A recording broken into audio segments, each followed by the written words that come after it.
The Volkswagen Tiguan, the CUPRA Terramar, and this Q3 Sportback in Glacier White all roll off the same production line on the same platform. 150 horsepower, front-wheel drive, 60,570 Swiss francs is configured here in Martigny. Same factory, same bones, different cabin, different price.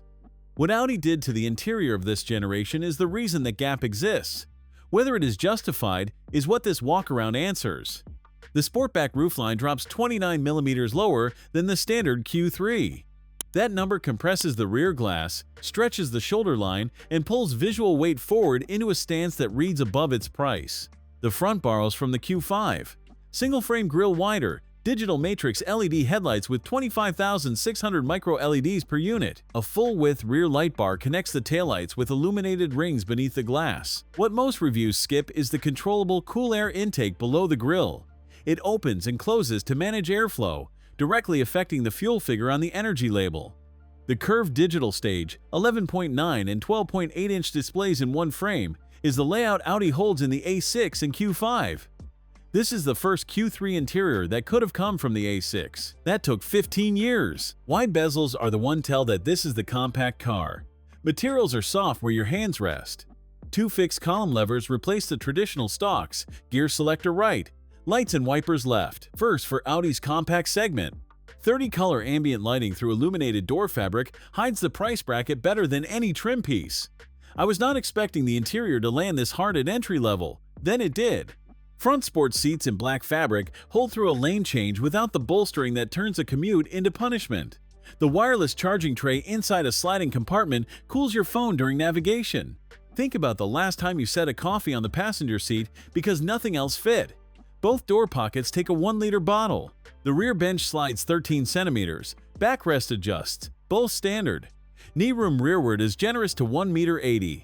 Headroom is where the Sportback extracts its toll. Above 1.85 meters, you feel the headliner. The standard Q3 does not have this problem. Small cutaways in the rear seat sides catch items from pockets, a detail nobody mentions, and everyone notices.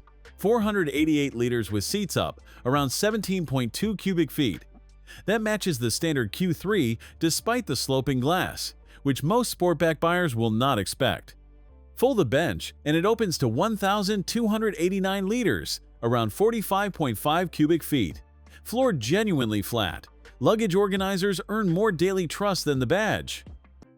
150 horsepower, 250 Nm from the mild hybrid 1.5 TFSI.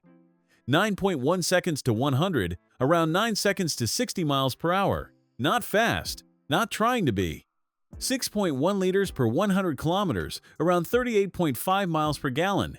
Cylinder on demand shuts 2 of 4 cylinders at partial load. You do not feel it. You feel the fuel bill. I find that refreshing in a segment where every rival hides the base engine. 7-speed S-tronic, front-wheel drive only. 60,570 Swiss francs as displayed, with a 5-year warranty to 100,000 kilometers.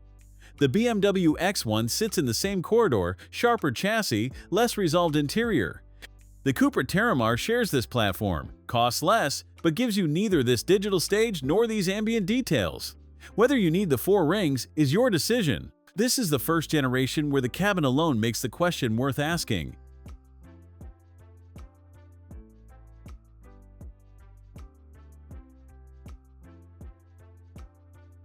Thanks for watching. If you enjoyed this video, hit that like button and subscribe for more content just like this. Leave a comment below with your thoughts or questions. I read every single one. And don't forget to click the bell icon to get notified about my next upload. See you in the next video.